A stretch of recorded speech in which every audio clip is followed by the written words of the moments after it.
جبنا لكم بقى الترند اللي مكسر الدنيا، المهلبية التركي او مهلبية الطاسة زي ما بيقولوا. شوف الجمال، الحلاوة عاملة ايه، حاجة روعة،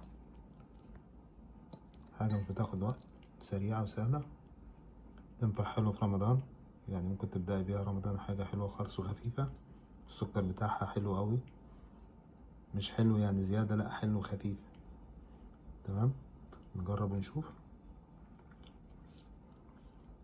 تسلم ايدك يا شيف خالد، حاجة والله روعة ولا في الخيال.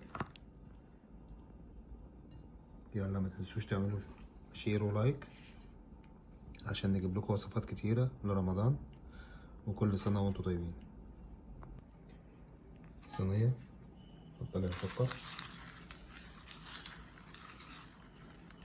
حطها على النار تتكرمل كده. بدأ يكرمل اهو، هنكمل لسه كده برضو، لسه شوية كده خلاص. هنسيبها بقى نعمل الخطوة التانية. معانا كوباية نص لبن، نص. نضيف كوباية مية،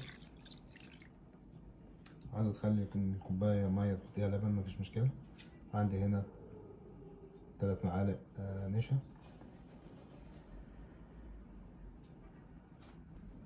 3 معالق دقيق، عندي 4 معالق سكر. السكر طبعا حسب الرغبة. هنبدأ نقلبهم لحد ما تخلطوا كويس مع بعض. نازل بصفارة بيض، صفارة واحدة، عليها الفانيليا بتاعتها. نضربهم كويس مع بعض.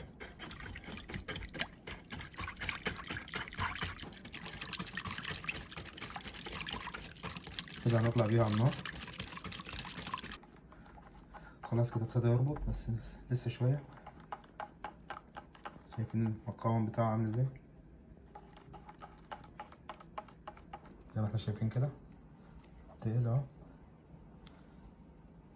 دقيقة تاني وهنرفع من على النار خالص. كده القوام اللي احنا عاوزينه تمام. هنجيب بقى الصينية بتاعتنا بتاعت الكراميل اللي هو بنبطن فيها، هنزل بيه.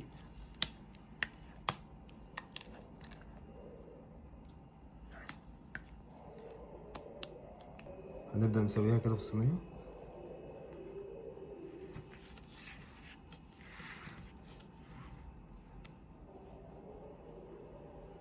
وهنرجع بيها على النار زي ما احنا شايفين كده، ابتدت تطلع كده. خلاص هنطفي عليها خالص وهنسيبها تبرد، وبعد كده هنشوف الخطوة اللي بعديها ايه. هنبدأ نخلص الحروف بتاعتها زي ما احنا شايفين كده. نبدأ بعد كده ايه، عايزين نقلبها بقى.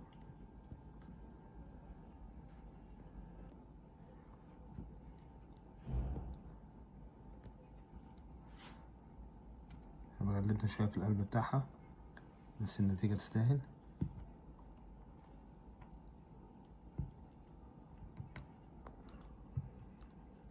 كده خلاص اتلمت. تسحبها كده بعيد شوية من الحرف.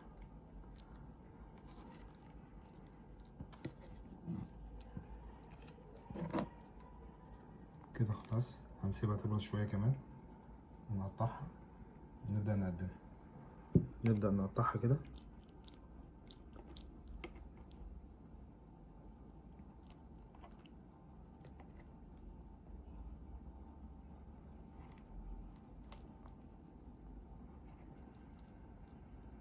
زي ما احنا شايفين كده اهو.